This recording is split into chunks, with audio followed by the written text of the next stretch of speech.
Do Pai, do Filho e do Espírito Santo. Amém.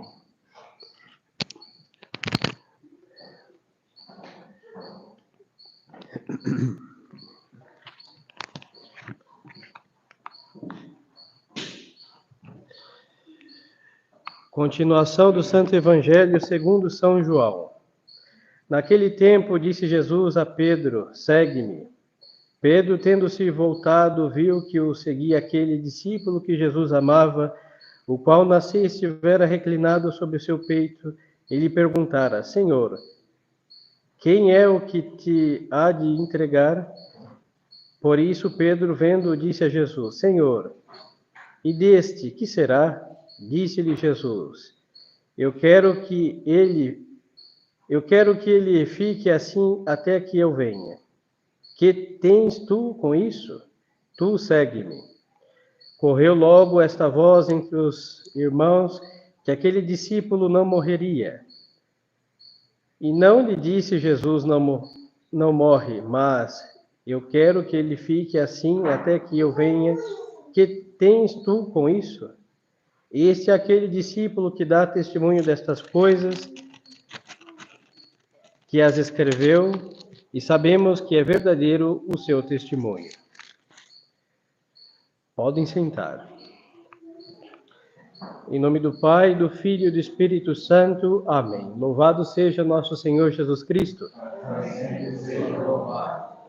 Estimadas almas, celebramos hoje a 8ª de São João, apóstolo e evangelista. A Igreja de Roma tem o costume de fazer certas festas durarem 8 dias. Aí nós temos as últimas celebradas, o Natal de Nosso Senhor, cuja 8ª é a festa da circuncisão, 1º de janeiro. O dia 26, a Igreja celebrou, 26 de dezembro, o Santo Estevão, protomarte, e a sua 8ª terminou ontem. E no dia 27, a Igreja celebrou São João e hoje termina a sua 8ª. Por isso a festa é a mesma, os textos são os mesmos da data do santo. Amanhã termina a 8ª dos Santos Inocentes, cuja festa foi o dia 28 de dezembro. São João Evangelista foi o apóstolo que Nosso Senhor mostrou uma distinção de amor para com ele. Ele era o mais novo dentre os discípulos, ele era, diz alguns padres da igreja, o único que era solteiro, todos os demais eram casados. E depois ele teve, como os demais apóstolos, o martírio, mas ele não morreu mártir. É a festa de São João na Porta Latina, que vamos comemorar em maio. Se não me falhar a memória, 6 de maio. São João estava em Roma, e então o imperador mandou colocá-lo para matar um grande caldeirão de óleo à temperatura de fritar algo, bem quente. Então colocaram São João, que estava velho, fritaram São João neste óleo, e ele saiu mais novo, mas não morreu mártir. Mas não por isso ele perdeu a coroa do seu martírio. Mesmo não tendo morrido, também tem a coroa de mártir. Ele vai ser o último apóstolo a morrer na ilha de Patmos, na Grécia, depois de escrever o último livro da Sagrada Escritura, o Apocalipse. Então vemos que São João tem a coroa da virgindade, ele foi um apóstolo virgem, ele tem a coroa do martírio, fritaram, ele saiu mais jovem, e ele tem também o mérito de profeta, porque o livro do Apocalipse é o livro das profecias que acompanham a igreja, a história, desde o momento que foram escritas até a consumação do último capítulo, que será aí no juízo final. Por outro lado, São João é o apóstolo da caridade. Ele morreu velho, como lhes dizia há pouco, e na sua velhice ele repetia de modo a ser, inclusive, pesado aos seus discípulos. Amai-vos uns aos outros. E certa ocasião, um dos seus discípulos, cansado de ouvir estas palavras, que eram sempre as mesmas, disse: São João, mas o senhor repete isso tantas vezes. E ele respondeu: este preceito eu ouvi do Senhor. Então nós vemos a visão do profeta e a visão do homem que penetrou o coração de Jesus, sendo amado e amando a nosso Senhor. Assim sendo, vamos falar sobre a caridade, para honrar esse santo e para tirar lições importantíssimas, urgentes, para a nossa santificação. A caridade é a virtude que nos faz amar. Quando falamos de Deus, amar a Deus sobre todas as coisas. Primeiro mandamento da lei do Senhor. Amar a Deus sobre todas as coisas. E quando falamos do próximo, a caridade, o amor ao próximo, é amar o próximo. Aí tem uma medida, como a si mesmo. Normalmente, quem não ama o próximo é porque não tem amor a si. E aí entramos num grande dilema. Mas, padre, como que eu vou amar o próximo? Sendo que o próximo é mazela, traz mazela. Pois então, temos que entender o que é amor, tanto a Deus como aos demais. Porque se não entendemos o que é amor, nós não saberemos amar. Nesse século sujo, poluto, corrupto, uma das coisas que mais corromperam foi o amor. Tanto ao ponto de chamar uma união carnal de amor. Não é isso. O amor, no sentido pleno da palavra, é querer o bem. Esta é a definição de amor. E não se entende normalmente como o comum dos mortais entende, porque os mortais entendem como paixão. Isso é outra coisa. Estamos falando do amor nobre de um coração católico que teme a Deus e, por Deus, se esforça em amar os demais. Então, o motivo do amor, ou seja, querer o bem dos demais, aqui eu me detenho na caridade fraterna, consiste no bem espiritual, em primeiro lugar, e depois temporais do próximo. Não quer dizer que os senhores devem ter o coração da Hebe Camargo, que descansa em paz, que todos são lindos, maravilhosos e gracinha, que lindo, e nada disso. Isso é falsidade. Não sei nela, que Deus tenha piedade de sua alma. Mas em nós seria. Porque tem gente que é desagradável. Tem gente que queremos ter distância, porque faz de tudo para ficar só, porque é complexo. Tem gente pilantra que nos enganou, que nos engana, aproveitadores. E tem gente de toda espécie possível, os senhores sabem disso, todos vivemos e conhecemos a realidade que nos toca. Como amar essa gente? Querer o bem. E muitas vezes o bem também é se distanciar destas pessoas. O perdão sempre está à porta da nossa alma, do nosso coração. Se for difícil, peçamos a Deus a dita, isso pode levar meses ou anos para acontecer, mas não podemos odiar a ninguém e fazer mal a ninguém. Porque nosso Senhor nos deu um preceito: amar os que nos perseguem, os inimigos, amar os inimigos e fazer bem aos que nos perseguem. Antes deste preceito, olho por olho e dente por dente. Então, senhores, é isso que é amor. É não querer o bem ou o inferno, a morte, aquele que me fez o mal. Não posso desejar isso para ninguém. Nem mesmo para o presidente dessa república. Eu não posso desejar que tal que me enganou em qualquer coisa que um raio parta e o diabo o engula. Não posso fazer isso.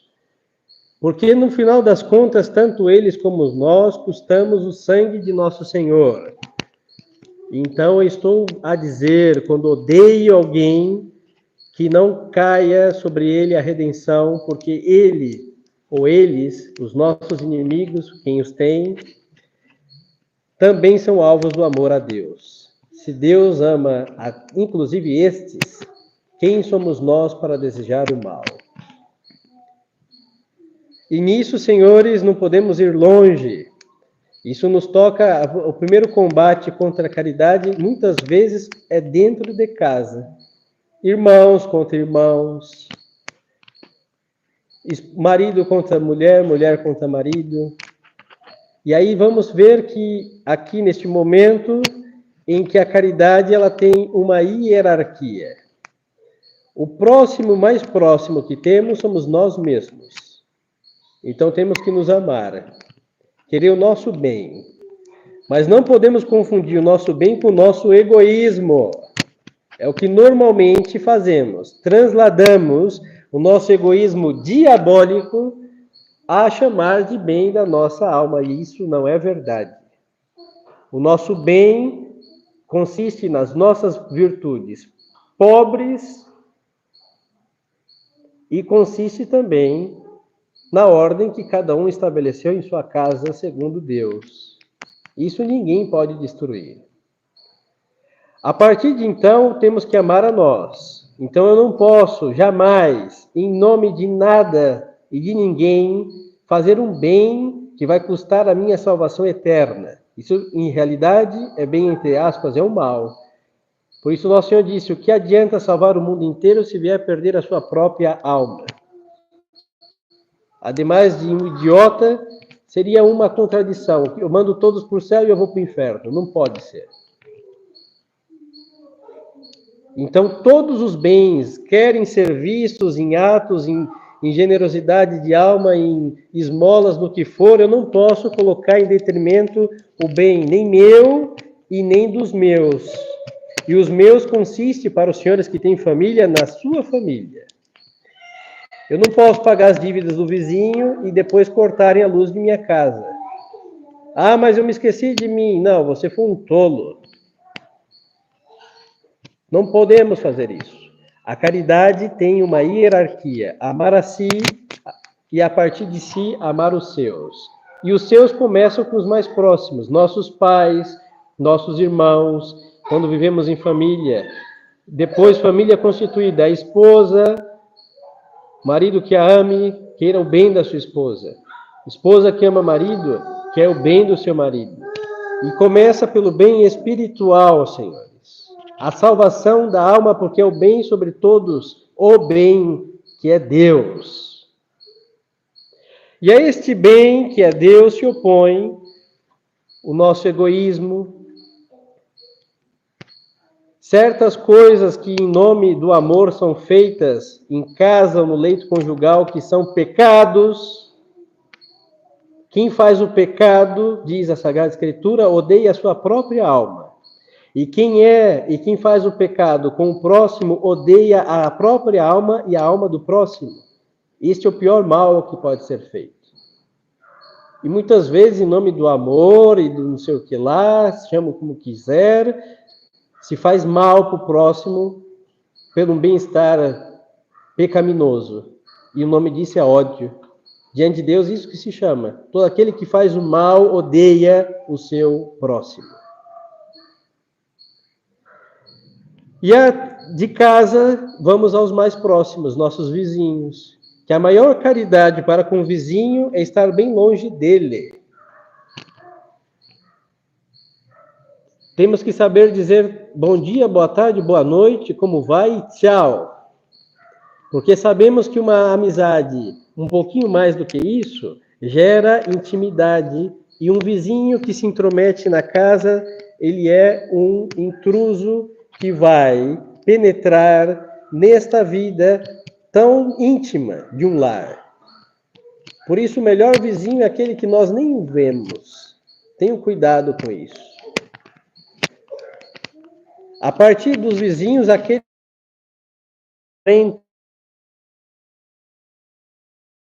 na medida do que podemos fazer, sem detrimento jamais do bem da nossa alma, das nossas pobres e parcas virtudes. E isso é caridade, que todos nós não só podemos fazer, mas devemos fazer. Então, senhores, devemos nos corrigir disso. E aqui eu vou voltar para a caridade inicial, nós mesmos.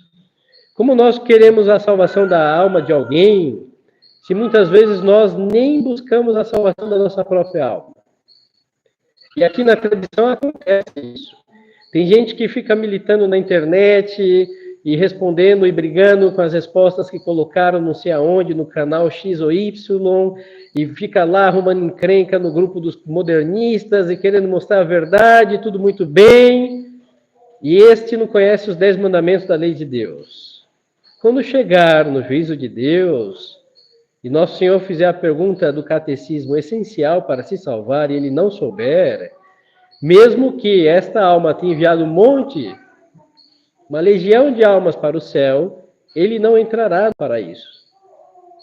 Como nós queremos instruir os outros se nós ignoramos a verdade que queremos para os outros? E entre a tradição isso é típico e abominável. Depois temos que partir de um princípio que o bem é difusivo de si, é verdade. Nós conhecemos uma coisa boa, queremos difundi-la. Mas se eu não amo o bem, como farei que os outros amem o bem? Se eu não amo a igreja, como farei que outros amem a igreja? Se eu não amo os preceitos de Deus, como farei que os outros amem o preceito de Deus? Isso é uma incoerência sem igual, do qual nós devemos nos corrigir. A caridade começa no amor a Deus, e do amor a Deus o amor a si. Não é egoísmo, é ordem. E a partir de si, devemos dar da abundância do nosso coração. Enquanto temos bastante instrução, podemos instruir os demais. É obra de misericórdia, inclusive. Mas se eu ignoro a verdade, ninguém dá o que não tem. Isso serve também na moral. Temos muitos moralistas entre os fiéis. Todos medem da saia aos botões da batina do padre, entre puritanos e hiperpúdicos. Agora, o que importa não é o que os outros veem, os metros de seus vestidos, como andam em suas casas. Normalmente, isso é um pecado típico de mulher que gosta de cuidar da vida dos outros. As hiperpúdicas, no juízo final, Deus vai ter que tapar muitas coisas, porque seriam abominações mostrá-las no filme que correrá da vida de todos. Então, cada um tem que cuidar da sua própria virtude. E ao ter esta virtude, que é um evangelho visível, vai impelir, no silêncio discreto de uma virtude concreta, bem vivida, outras almas a praticar, seja a modéstia, seja a paciência, seja a temperança ou qualquer uma das outras virtudes, quer teologais, quer morais.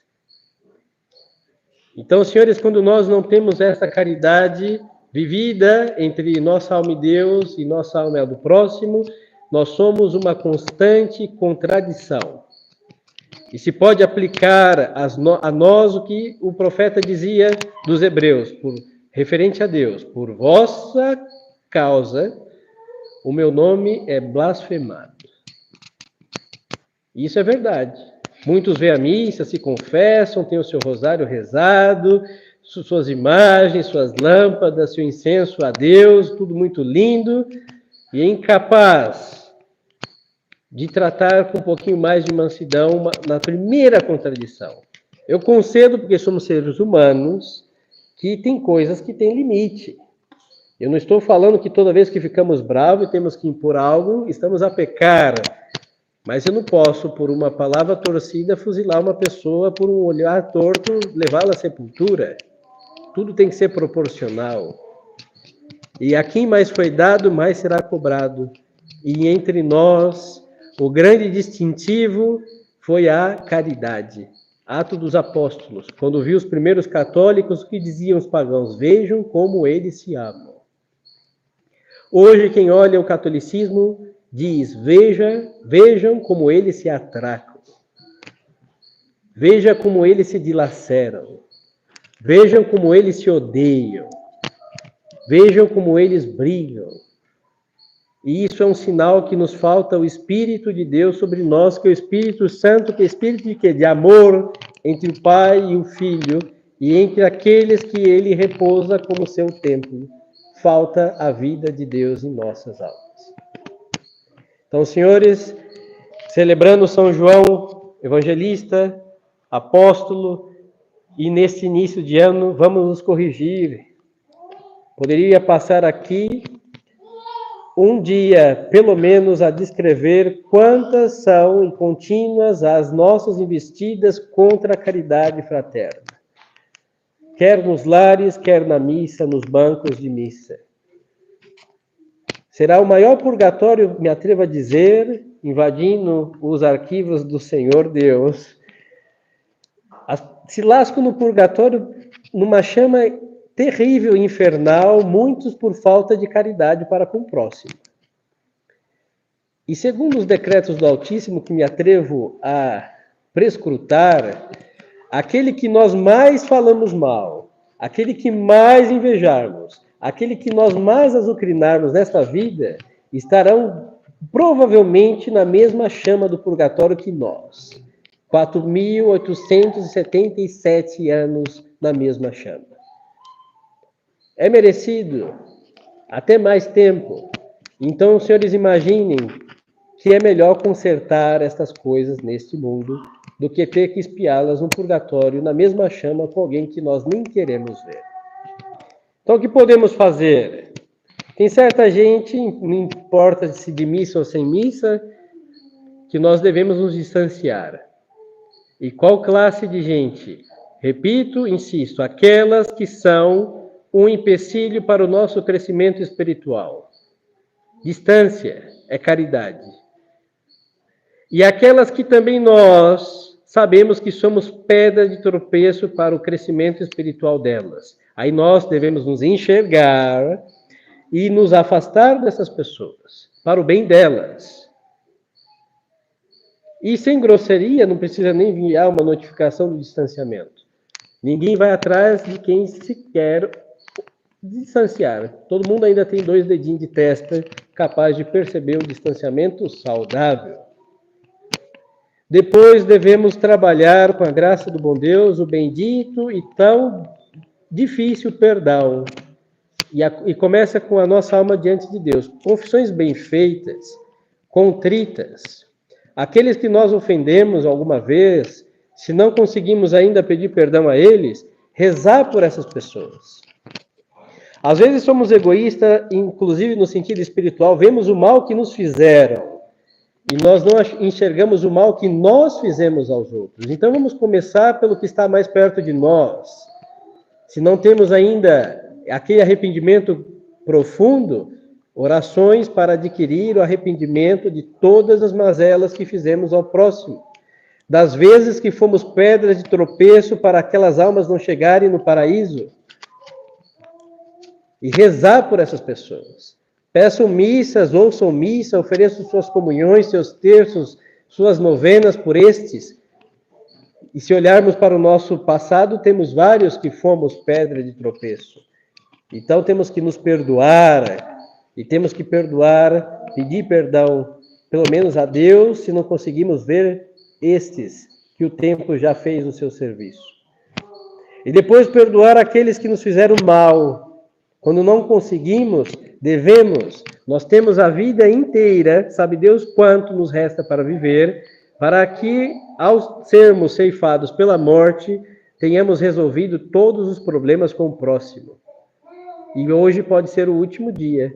Então vamos rezar e entregar a Deus aqueles que fizemos mal e aqueles que nos fizeram mal. Que aí a caridade vai brotar como numa terra fértil, num coração que sabe perdoar e perdoa, sabe pedir perdão. E isso, senhores, é tão sério, que são uma das últimas palavras de Nosso Senhor do alto da cruz. Pai, perdoa-lhes porque eles não sabem o que fazem. Aí Nosso Senhor nos ensinou que a caridade, o amor, perdoa. E lá em São Paulo, aos Coríntios, a caridade desculpa, não suspeita o mal e tudo perdoa. No hino famoso da caridade, que quem não leu na Sagrada Escritura, deve ter ouvido alguma vez o Renato Russo cantar e é assim que é parafraseado do mesmo texto sagrado.